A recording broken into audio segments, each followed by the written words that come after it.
If you're an INFJ and you felt misunderstood for the majority of your life, I completely feel with you. I felt this way for decades and I know how hard it can hit us. But I'm here to tell you this doesn't have to be your destiny. There is a lot you can do as an INFJ to really reverse this entire process so you actually not only feel not misunderstood, but you feel appreciated, you feel you're heard, you feel like you're making an impact. I've personally transformed this mindset within myself. I've helped thousands of INFJs do the same, and I want to tell you what will help you. Before we get started, I want to remind you, if you haven't done this so far, to download the free poster on your INFJ Epic Life Goals for 2025. They're all based on the 5 pillars that will make the difference in your life. You can download the free checklist in the link in the description.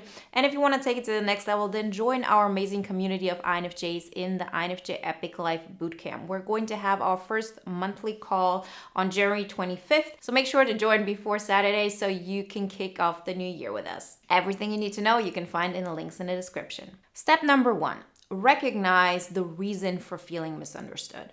I think one of the main points here is that we as INFJs feel like deep down people are like us. And there's something wrong with the way we express ourselves. Maybe we're not catering enough to the other person. And that is the reason why we're being misunderstood.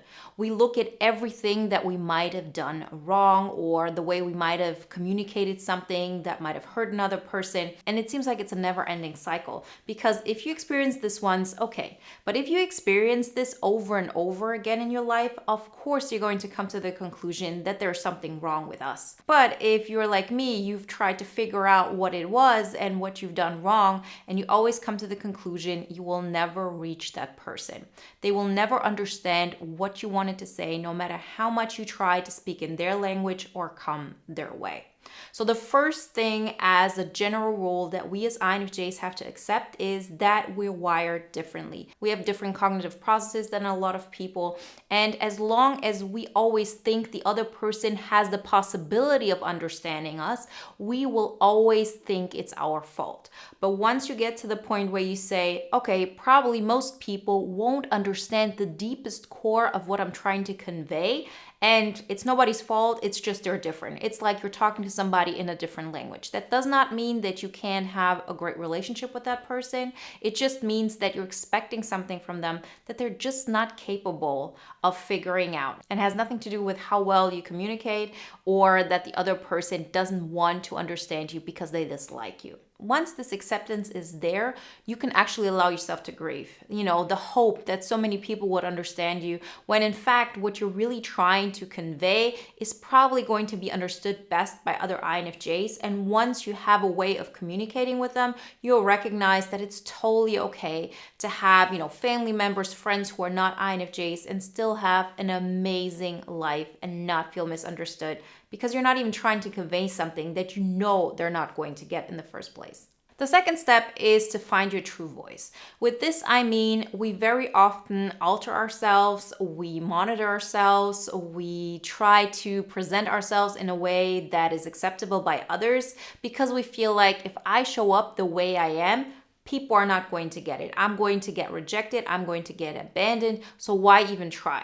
But so often we give up what is authentically us, our true voice, when in fact it's actually our true voice that will allow us to find our tribe. Yes, maybe the people around you won't get it at first. Maybe some people will back off. But if you don't show up the way you are, you can never get the connection that you're looking for. Because the easiest way for us to feel understood is if we show up completely how we are and we give people the opportunity to make the decision for them. Is this somebody I want to be around or not? And I've had a lot of people that I liked a lot, that I had interest in, that really backed off the more authentically I presented myself. But what I've learned is that this is not an invitation for me to try harder. It's evidence for the fact that if I'm showing up as authentically as I am, it might be something that triggers others. It might be something that they're not ready to see. It might be something that they don't like, but that's for them to decide. Still, I'm not going to alter myself or pretend I'm somebody else, because if you don't show up authentically, there is no chance for you to feel connected. There's no chance for you to feel true belonging, because what they're actually liking is just the mask you present.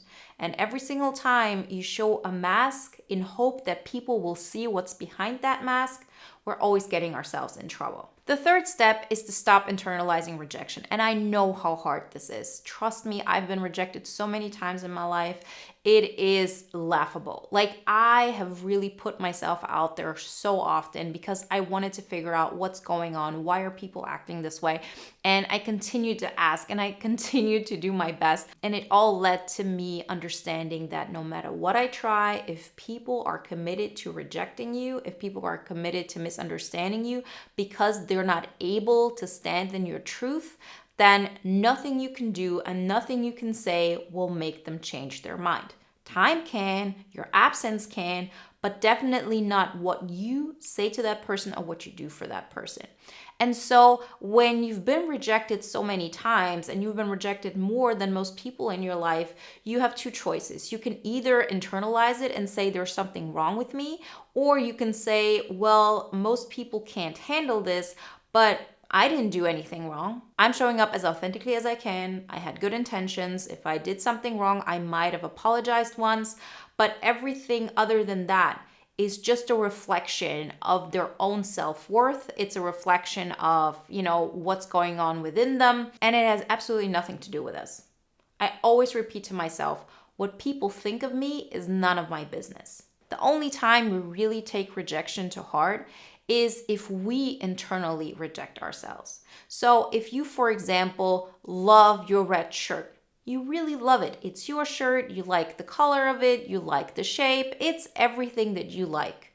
And another person doesn't like it, it doesn't really matter. But if you yourself are not sure about it, if you yourself are wondering, was that the right choice? You're much more open to allowing other people's rejection to mean something.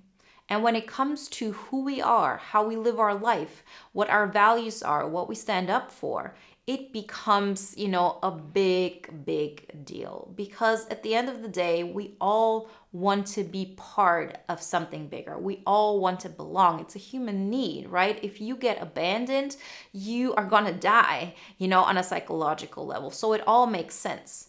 But we're able to take it a step further. We're able now to understand, well, if I live a life that makes me proud of myself, that makes me look at my life and say, oh, if I would meet that person, I would think they're amazing. I think they're doing great. I would want to have that person in my life.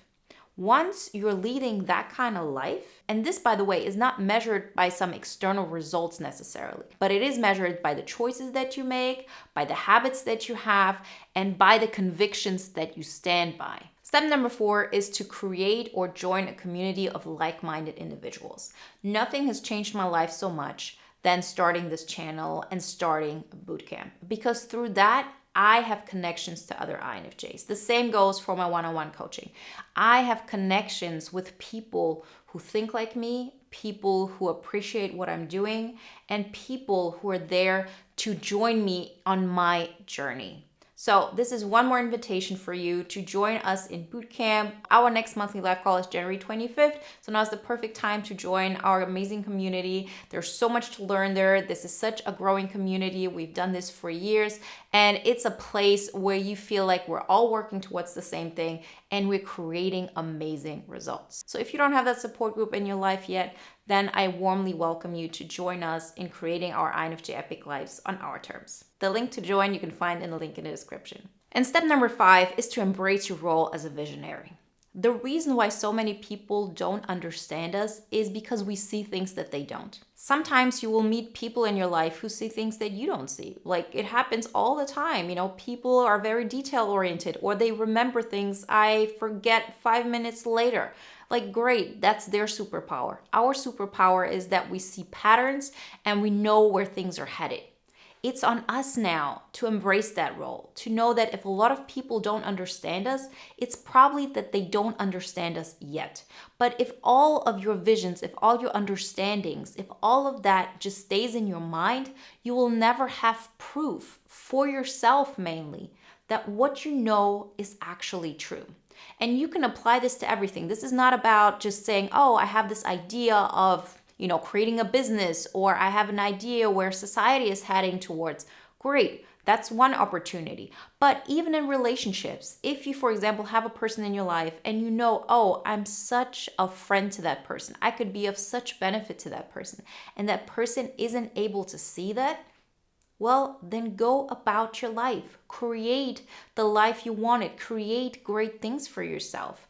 And then you can prove to yourself, was it really true? Was it that that person would have been better off if they stayed in my life, if they respected me the way I would have hoped? Because then after a while, you will see the results. Energy doesn't lie and time doesn't lie either. After a while, you see in what direction your life has developed, in what direction their life has developed. So no matter what kind of visionary aspect you think of, you have to embrace it as one of your superpowers. And in order to be a visionary, we have to put our visions into reality. We have to learn how to take externally observable steps and create externally observable results. Because only then you're betting on yourself. And then it won't be a question of, am I being misunderstood or not? Because if I go into the world and I think, oh, I have so much to offer, I have so many ideas, but nobody believes you, there's just not that much you can do. But if you have used your insights in order to progress your life, in order to help people who were open to what you have to say, in order to create a life that makes you feel like, yeah, I have that spark in my life, I have that exciting life, and I'm the one who's responsible for that, then there's absolutely nothing anybody can say. These are the results. I know them, you know them, and everything else doesn't matter. But you can never get to this place of having true understanding that people will get it after a while if they're open to it. If they don't, they don't. But I know that I'm right. I know that I'm doing the right steps for me. That doesn't mean that I'm not going to make mistakes. That doesn't mean that I have made judgment calls that weren't correct. All of that is okay. But I'm betting on myself. And betting on yourself and embracing your role as a visionary by using those patterns that you already are aware of, all those things that you feel like people don't understand, if you use them to create results that they will get after a while, because after a while, there will be results that they can see in the sensing world. Remember, if you don't know where to start, then, start with the checklist. Like, really define what your goals are in each one of the 5 pillars to an INFJ epic life. These pillars are guiding posts for all the areas that we need to take action in, because I always say as INFJs, we don't have to do all the things. We just have to do the right things. And if you want to take it to the next level, then join our bootcamp. Everything there is all about the 5 pillars. There's so many video lessons and those private live calls. All of that is available once you join our bootcamp, including our amazing Facebook group. So if you have any questions on that, write us at info@wenzes.com and join us through the link in the description. If you want to watch another video now that is in alignment with today's topic, then check out the video you see on the screen right now. I'll see you in the next one. Bye, guys.